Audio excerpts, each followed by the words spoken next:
Now in this third tutorial I will show you the different header size. For example, here I've written the headers.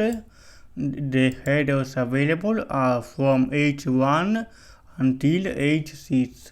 Here I saved the file as HTML. We see on the website this is header 1, 2, 3, 4, 5 and header 6. These are the only sizes of header that you will have. Otherwise, there is also the paragraph. I will show you also the paragraph.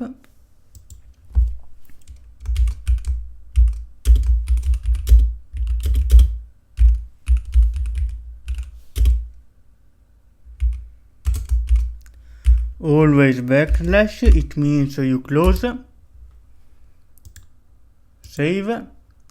Reload the page. You see this is a paragraph. This is bold, like you use bold in LibreOffice or Microsoft Word.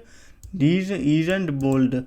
And this is the differences between different sizes of headers and paragraph in HTML.